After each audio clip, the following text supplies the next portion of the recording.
Ya estamos de regreso en el segundo bloque de Masa Crítica y vamos a seguir conversando sobre los temas sociales, ¿cierto?, que se han puesto en el tapete de la opinión pública a raíz de las manifestaciones que hemos vivido en nuestro país. Estamos hablando de vivienda, fundamentalmente acá en la región. Y hay un aspecto que me gustaría preguntarle a Lucía respecto de, se ha avanzado bastante en el ámbito de la nueva Constitución, que era también, cuando hicimos el otro programa, tú lo comentabas, era algo que estaba en la borrasca todavía, ¿no? Ahora ya ha habido bastantes avances, falta que salga el acuerdo, digamos, definitivo de cómo va a ser este proceso. Pero en respecto de los temas sociales, hemos visto declaraciones de buenas intenciones de todo el mundo, de los parlamentarios, ¿cierto? Senadores, diputados, en fin, también del gobierno. Hemos visto ministros, digamos, bien dispuestos a hacer el cambio, pero no hemos visto nada concreto todavía. No sé cuál es la visión que tienes tú, Lucía, de estos cambios que la gente está pidiendo en el tema social. Bueno, yo creo que en temas de materia social no ha habido muchas todavía declaraciones con cambios más profundos, ¿no? Yo creo que la gente también ya es más crítica y ha hecho más análisis respecto a que, si bien esta política de los bonos, ¿no?, que ha sido una política que ha pasado no solo de este gobierno, sino de todos los gobiernos desde que se instala la política social, es una política insuficiente y la gente no está conforme con eso, ¿no? Ayuda a un momento, en un transcurso muy corto de la familia, pero no son soluciones de fondo. Entonces yo creo que en esa perspectiva ahí tenemos una deuda todavía en las propuestas de nuestros parlamentarios. Nosotros en todas estas fundaciones que hoy día somos parte conformamos estas declaraciones por el nuevo pacto social, ahí hay unas propuestas bien concretas en materia de política pública. Nosotros creemos profundamente que en materia de política pública hoy día hay que avanzar con una mirada con enfoque de derecho, ¿verdad? Cuando yo hablaba de estas dignidades y estos mínimos, hay que avanzar en esas conversaciones de avanzar en alguna área, ¿no? Si va a ser salud o educación, pero empezar de verdad a definir esos mínimos garantizados que el Estado chileno tiene que ofrecerle a la ciudadanía. Ahí hay una materia pendiente. Lo otro que desde nuestra perspectiva es que en ningún caso nosotros decimos que no, la política pública que se ha desarrollado en los últimos 20 años no ha generado efectos, es efectivo. Somos un país que ha aumentado en términos cuantitativos, ¿verdad?, sus indicadores de pobreza, pero en materias más cualitativas ahí estamos muy al debe, ahí están los temas de calidad. Y en particular entender, y la crisis social lo ha puesto muy de manifiesto, que no podemos seguir con una focalización tan micro, tan individualizada, ¿verdad? Hoy día la mayoría de la focalización de la política pública es en base al registro social de hogares, que es un porcentaje que se le asigna a una familia en particular. Pero no estamos generando en la mayoría de nuestros programas sociales de diversos ámbitos o sectores focalizaciones más territoriales, ¿ya? Y cuando me invitaron justamente acá al programa tenía que ver con eso. Nosotros hemos apuntado muchísimo como fundación a que tenemos que también tener un grupo de políticas públicas que tengan focalizaciones territoriales, porque la focalización individual, familiar, genera competencia, mucha competencia entre familias que no hay distinción, en términos materiales, por ejemplo. Entonces hay ciertas problemáticas, hay ciertos temas sociales que se tienen que abordar con una mirada territorial. Hoy día, por ejemplo, un proyecto de política pública en el mundo de la ruralidad habla de la focalización territorial, pero se contrapone muchas veces con la mirada de un Ministerio de Desarrollo Social que es tremendamente individualizado. ¿Ya? Lo mismo en campamento. Todo es por familia, más que una mirada de un campamento a lo mejor completo. No digo que toda la política tenga que avanzar a esa línea más de un foco territorial, pero creo que hay que empezar a complementarlas y hay que empezar a tener una serie de instrumentos que nos permitan mirar un trabajo de manera integral en un territorio, fortaleciendo justamente los déficits que hoy día tiene nuestra sociedad, los lazos comunitarios, las redes, los liderazgos comunitarios. Cuando hablamos de delincuencia o de seguridad, eso habla de un trabajo necesariamente comunitario. ¿Ya? Cuando estamos hablando también, a lo mejor en materias de desarrollo, de mejoramiento de espacios públicos, como lo hace el programa Recuperación de Barrio, que creo uno de los programas, en este caso del Ministerio de Vivienda, que es uno de los con más acierto en esa lógica, pero es el único. Si uno mira en el bagaje de todos los instrumentos de política social hoy día, creo que es uno de los que destaca. Y no hay más. Entonces yo creo que todos quienes estamos trabajando en esta línea, y sobre todo la invitación, es a construir programas que tengan ese foco. María Pilar, tú me habías comentado, digamos, que no había alcanzado a referirte eso, al tema, digamos, del Chile propietario, ¿de qué se trata, digamos? Como hizo una introducción sí. a lo que ocurría con la vivienda en la región. El Chile Propietario es un programa que tiene el Ministerio de Bienes Nacionales, porque nosotros lamentablemente no somos un ministerio del área social, ¿no? Gestionamos el territorio público y el único interés que tenemos es el fiscal. Pero tenemos un área muy importante para todos nosotros, que es el Chile Propietario, que tiene que ver con otorgar títulos gratuitos de dominio o hacer el saneamiento de la propiedad. Y para nosotros muy relevante es una política pública territorial, como dice aquí la colega, y que puede sacar a muchas familias de la pobreza derechamente. O sea, imagínense lo que significa que nosotros seamos capaces de entregar un título de dominio a una persona. Primero, accede a todos los beneficios del Estado, accede a tener créditos para desarrollar otros proyectos familiares, etc. Entonces, es muy significativo. ¿Ustedes tienen, disculpa, un catastro, digamos, de cuántas personas están en esa situación en la región? No, se hace a través de postulación, pero nos encontramos con un rezago importante. Teníamos 58.000 familias esperando en un rezago, o sea, de tramitación. De sus títulos, 58.000 familias. Entonces, y además el tiempo de promedio de tramitación en bienes nacionales para un título del Chile Propietario era de 4 años y medio. Entonces el presidente Piñera nos puso 2 desafíos gigantes, con la misma plata y con los mismos funcionarios. Usted termina con el rezago y usted termina con esos tiempos de tramitación. O sea, no puede pasar de 12 meses. Bueno, y entonces nos hemos abocado, todas las Ceremis, hay Ceremis en la zona central que solo están dedicadas a Chile Propietario, porque la propiedad fiscal es muy pequeña en esas regiones, y están sacando adelante el rezago y tenemos indicadores para nuestros tiempos de tramitación de 1 año. Entonces ha sido un gran desafío y estamos muy contentos con los resultados de este programa, de esta línea programática de bienes nacionales. Sergio, un tema, digamos, que es relevante y que el municipio de Iquique ha tenido experiencia, no sé si es tan exitosa, digamos, pero ha tenido experiencia, es con el tema de autoconstrucción, digamos, ¿cierto? Y de alguna manera el proyecto de Lobito, entiendo, digamos, que está enfocado hacia esa forma de hacer y de tener la vivienda propia, de obtener vivienda propia. Y nos da la impresión, nosotros no somos expertos, por supuesto, que la norma, la normativa, en fin, y la burocracia de la que yo hablaba antes de que terminara el bloque anterior, son bastante complejas, digamos. No es tan simple que un grupo de personas se organice y diga, ya, mira, queremos tener nuestra propia población. Cosa que en los años 70 ocurría bastante en Chile, se desarrolló mucho la vivienda, ¿cierto?, en distintos lugares. Nosotros hemos tenido la oportunidad de conversar con gente, por ejemplo, de la Villa Magisterio, ¿cierto?, que es un paradigma un poco de lo que se hizo en su momento con los profesores. Son casas, digamos, muy, muy cómodas, muy acogedoras, ¿cierto?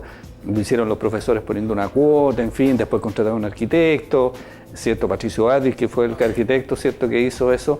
Y uno todavía visita ese barrio y encuentra, digamos, que ahí hay dignidad, digamos, ¿cierto?, en la vivienda, que hay realmente una solución que nosotros no la vemos en el día de hoy. Nosotros vemos solamente torres, inmobiliaria y precios exorbitantes, digamos, ¿cierto?, para acceder a la vivienda. ¿Qué pasa con ese tema?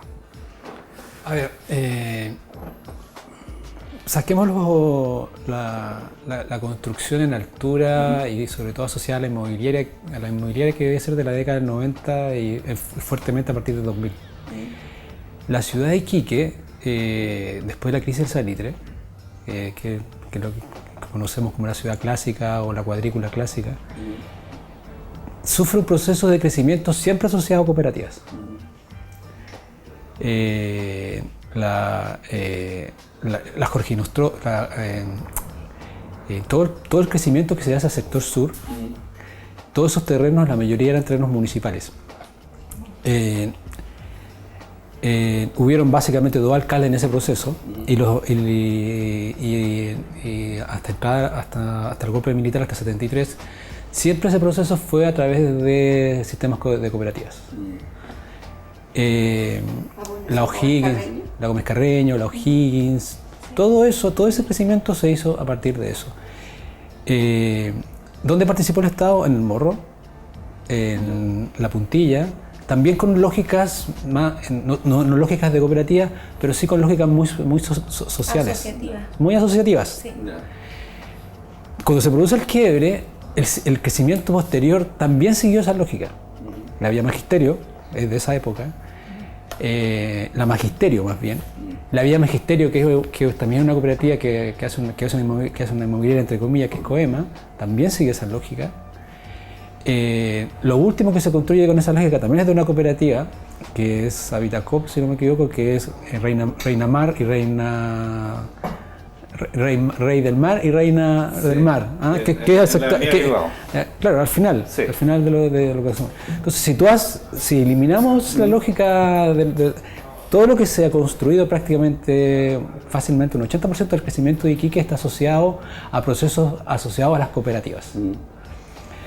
Entonces, no es de extrañar que el tejido de la ciudad de Iquique sea tan distinto al de otras ciudades, porque está mucho más entrelazado. Y por esta desde lógica. el punto de vista de los costos para acceder a la vivienda, me imagino que es muy distinto. Esos costos eran muy distintos a lo que pasó después. ¿Qué es lo que pasó después? Que se impuso un modelo. Dejaron de ser prioritarias las cooperativas para el Estado. Hay un momento de quiebre que, si no me equivoco, es a finales de la década del 90, principio del 2000, que es el Estado deja de ser parte de actuar activamente en los procesos de vivienda en los que participaba, y se los traspasa 100% al particular. Y el particular se transforma, o la estructura inmobiliaria o lo que sea, se transforma en el gestor de todo prácticamente. Actualmente, en los últimos 10 años, la EGIS, las constructoras y la inmobiliaria son prácticamente una sola unidad. Y son las que están encargadas de todo el proceso, de resolver el proceso de vivienda que antes estaba mucho más, en donde estaba mucho más involucrado el Estado, en este caso en el Ministerio de la Vivienda. Eso se perdió completamente. Entonces ya no existe esta posibilidad que yo te explicaba de cómo había crecido la ciudad de Iquique dentro de esta lógica, donde también participó evidentemente la municipalidad con su error y sus aciertos. Dentro de esa lógica, en la década, por ahí por el 95, se construye la autoconstrucción en Alto Hospicio. Más allá de sus aciertos y defectos, que evidentemente los tiene, ahí realmente hubo una solución. O personas que no tenían ninguna posibilidad de tener una vivienda de esas características, la tuvieron. Son viviendas que se pensaron de 70, 75, 90 metros cuadrados, más o menos. La mayoría tienen actualmente 140 hasta 200 metros cuadrados, la última que yo he ido a ver. Claro, hay defectos ahí, sobre todo en los procesos de urbanización. Sí, y sobre todo además la entrega de terrenos porque como se lo entregaron a una municipalidad, nunca se gestionó bien eso. Y evidentemente de esos errores hay que aprender, y se pueden gestionar de otra manera y de mucho mejor manera. Y el punto clave, evidentemente, en todos estos procesos es cómo se urbaniza. Porque la municipalidad, ¿qué logró hacer? La urbanización, el agua y alcantarillado y la electrificación. Pero quedó pendiente lo que es la pavimentación. Pero por eso digo, sumando y restando, era impensable, o es impensable actualmente, que cualquier familia de esas características actualmente pueda acceder a una vivienda de ese tipo. De 70 metros cuadrados, 90. De sobre 70 metros cuadrados. Sí, claro. Bueno, porque eran terrenos de 180 metros cuadrados, sí. De 100 metros de los donde se les construía 45 y podían ampliarse arriba, y todos hicieron eso. Porque la municipalidad subsidió una serie de cosas, y la bloqueta, los arquitectos que participaban eran un equipo de 6-7 arquitectos que ayudaban a la gente a construir. Entonces, claro, en esa lógica se construyó, y en ese sentido, volver a replicar ese modelo es bastante complejo. No es imposible, pero es bastante complejo. Porque es difícil que el Ministerio de Bienes Nacionales nos entregue otra vez terrenos para hacer un modelo de ese tipo. Porque genera una serie de problemáticas. Vamos a pedir acá a la Ceremi. Sí, y el otro punto es que para el Ministerio de la Vivienda también es complejo un proceso de estas características, porque ¿cómo lo regulas? Sí. Bueno, precisamente, Verónica, quería retomar el tema porque de alguna manera, ¿cierto? Cuando uno conversa con la gente, hay una queja, digamos, por los precios que tienen las viviendas acá. La gente, no sé, de repente por una pieza paga 150, 200 mil pesos por una pieza, digamos, y por una casa ni que hablar. Entonces, uno dice, bueno, tiene que haber otras fórmulas, digamos. Aquí da la impresión, y hemos conversado con la gente, con arquitectos, digamos, con el Colegio de Arquitectos, y nos comentan, dice, que pareciera que en algún minuto, digamos, el margen, digamos, que tienen las empresas inmobiliarias es bastante más allá de lo razonable, digamos, y por lo tanto las viviendas son muy caras, y claro, como existe probablemente una demanda o una población, digamos, que tiene el poder adquisitivo para acceder a ese tipo de viviendas, ¿cierto? Fundamentalmente los vinculados al sector minero, de alguna manera, ¿cierto? Se produce una suerte, se desvirtúa, digamos, cierto, el mercado, y la gente que no trabaja en ese sector no tiene ninguna posibilidad de acceder a la vivienda. Entonces, este tipo de soluciones, digamos, de la que conversaba Sergio, ¿existe alguna posibilidad de que se puedan implementar, de que se puedan conversar, analizar en el marco, digamos, de este estallido social? A ver, yo quiero aclarar algo que dijo Sergio respecto a la responsabilidad del Estado para el tema de la vivienda. Si bien hoy existen entidades patrocinantes, existen constructoras inmobiliarias, o sea, empresas privadas que se dedican a organizar la demanda y todo, nosotros hemos delegado funciones a estas empresas, pero no la responsabilidad. Sigue siendo de Servio y del Ministerio de la Vivienda entregar una vivienda a nuestros beneficiarios y a las familias más vulnerables.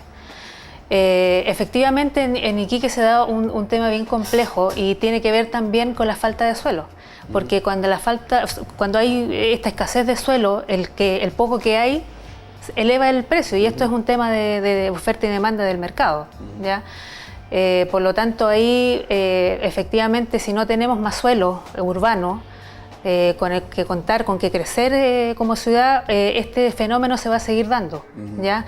Ahora, puede que baje un poco por el tema de la inestabilidad económica que se ha dado últimamente con el tema minero, con el tema de este estallido social también, del crecimiento económico del país, pero no va a ser significativo, ¿ya? Por lo tanto, tenemos que trabajar, y es un trabajo arduo, esto de sumar suelo, de comenzar a urbanizarlo y a comenzar a factibilizar proyectos habitacionales va a disminuir ciertamente el valor de las viviendas.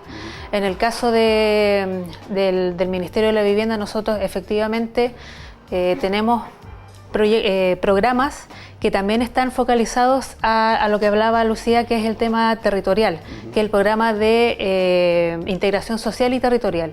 En ese caso, nosotros otorgamos a las familias un subsidio, tanto a las familias vulnerables como a las de sectores medios, y ellas van a vivir en un mismo conjunto habitacional, ¿ya? Y en ese caso estamos... ¿Qué buscamos con esto? Uno, atender a la clase media, que ha estado bastante postergada por los gobiernos anteriores, tener también una integración con familias vulnerables para que tengan el mismo acceso a espacios públicos, porque para aprobarse un proyecto de integración social debe tener acceso perdón, a establecimientos educacionales, a vías, a transporte público, a salud, a áreas verdes, a espacios públicos consolidados, y por lo tanto vamos también a mejorar la calidad de vida de estas personas, ¿ya? Y también el otro objetivo importante de este programa es ayudar a las empresas, no las grandes, sino las más pequeñas, a poder financiar este proyecto a cambio de estos subsidios habitacionales que nosotros captamos la demanda y le damos esta seguridad de que sus unidades van a ser vendidas. Este es un préstamo con garantías, con todo, que una vez que se recepciona, se devuelven por parte de las empresas. Entonces también estamos incorporando un apoyo económico para el crecimiento del país con este programa. Y también nos hemos preocupado de la zona rural, que también ha estado bastante postergada. En el caso del Ministerio de la Vivienda tenemos un programa de habitabilidad rural, en el cual se pueden construir conjuntos habitacionales de hasta 60 viviendas, por razones obvias, no pueden ser más grandes porque no tenemos urbanizaciones como lo tenemos en la ciudad, También, si una persona cuenta con su sitio, puede construir su vivienda a través de un subsidio, también puede mejorarla.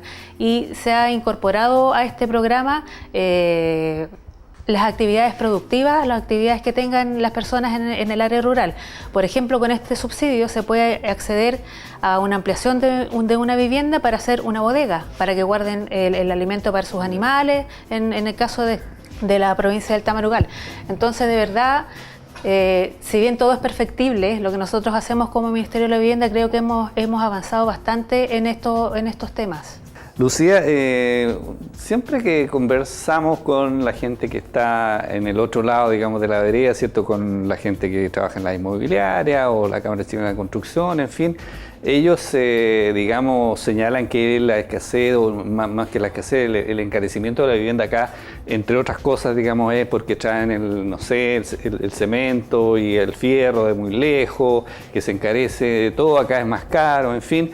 Pero yo no sé si existen instancias donde se pueda conversar con ellos y ver posibilidades, ¿cierto?, de mejorar una relación, de mejorar la oferta que existe en la ciudad, o cada estamento, digamos, va por su lado, cada uno ve dónde hacen negocio, y el centro, digamos, del tema de la vivienda, que debiera ser, ¿cierto?, las personas, en definitiva, queda un poco al margen de todo esto. Sí, bueno, quería acotar un poco a lo que decía algo Verónica respecto al programa de habitabilidad rural, y me refiero después. Lo que pasa es que la región, igual, Verónica no lo dijo, pero tenemos un serio problema de regularización en las zonas rurales. Y lo más complejo de la regularización es que creo que hemos instalado, claro, una lógica normativa, y ahí habla nuevamente, quiero poner el tema de los pueblos originarios, con una lógica cultural completamente distinta, en donde hay un cuerpo normativo que le pide una serie de exigencias que para los pueblos originarios no tiene mucho sentido, no tiene ninguno. Entonces los hemos dejado postergados por la falta de flexibilizar una normativa que mira a Chile parejo, igual, y que no entiende que las comunidades tienen otras lógicas respecto a su relación con la tierra, respecto a cómo conciben la vivienda y la habitabilidad. Y eso nadie se ha hecho cargo, en ningún gobierno para atrás nadie. Y queremos y seguimos insistiendo en que son ellos los que se tienen que adaptar a una normativa, y no entendemos que a lo mejor somos nosotros, ¿no?, quienes tendríamos que entender una normativa de una forma diferente. Y que creo que ojalá con este nuevo ejercicio de constitución, por fin podamos de alguna otra forma entender que el Estado tiene que entender que no puede tratarnos de la misma manera en términos de exigencia. Tú dijiste una cuestión muy importante al principio, que las comunidades funcionan como comunidades. Claro. De siempre, históricamente. Y en una sociedad individualista es muy difícil entenderse. ¿Cómo voy a hacer entenderle a una persona que toda la vida ha concebido, viene desde siempre, desde que son un pueblo, pensando comunitariamente en introducirle una lógica individualista? Tú vas a resolver el problema a ti. Si siempre han pensado que viven en una comunidad, además son todos parientes. Claro. Viven como...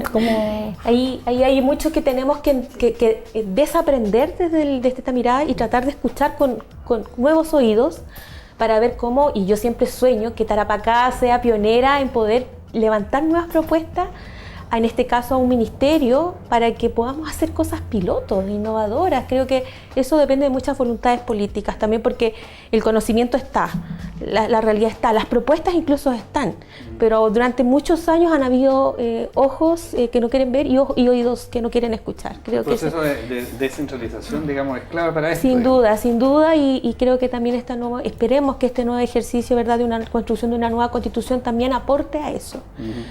Y respecto a este diálogo con el empresariado, yo creo que de verdad hay que entender que el empresario nace como una forma de querer buscar rentabilizar y ganar. Y en particular yo siento que en la región eso es muy exacerbado, ¿no? Yo entiendo que hoy día hay muy buena voluntad también por parte de los directivos de la Cámara Chilena de la Construcción, de los que están acá, de querer hacer un ejercicio público-privado por tratar de contribuir en tratar de aminorar, ¿verdad?, este tremendo déficit habitacional que tenemos, y en particular en lo que respecta a campamentos, ¿ya? Sin embargo, yo veo también que desde el mundo de la construcción o el mundo de la cámara no tiene conocimiento de lo comunitario.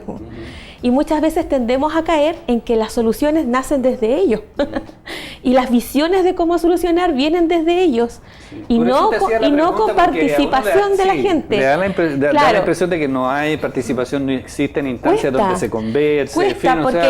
Porque los que estamos en la mesa, bueno, nosotros tratamos de ser un poco un medio, ¿no? de lo que del grupo con las personas con las que trabajamos. Pero en esas mesas tienden muchas veces a hacer efectivamente las miradas desde arriba, ¿no? Y creo que ahí en general nos falta muchísimo para entender que es importante sentar en esta construcción a personas de la comunidad, personas que a lo mejor nosotros no estimamos y que pueden ser un tremendo aporte. Porque a veces la solución, insisto, no pasa solo a lo mejor por la tenencia de una vivienda. El otro día la gente dice, si yo pudiese arrendar algo pero a menor costo, estoy bien, ¿no? Sobre todo la gente que viene a veces de otros países. Pero no tenemos hoy día la estructura de las soluciones de política de vivienda que nuestro Estado pueda construir como lo es en España. ¿Verdad? En España hay edificios que son de parte del Estado, tengo entendido, y que se genera un arriendo. Eso ayuda a regular un poco la famosa plusvalía, ¿verdad? Y permite que familias que tengan, sobre todo adultos mayores, tengan, yo sé que acá tenemos este programa de viviendas tuteladas, ¿verdad? Pero de alguna otra forma buscar otras alternativas, sobre todo para una población en nuestra región tan dinámica, porque la gente que llega a nuestra región y que hoy día vive en campamentos no toda aspira a quedarse a vivir toda la vida en la región. Entonces también hay un grupo importante que va y viene. Entonces también creo que ahí tenemos que tratar de escuchar efectivamente a estos diferentes grupos humanos que hoy día están llegando a nuestra región, que no todos aspiran a la vivienda como propiedad, pero sí buscan dignidad en cómo viven.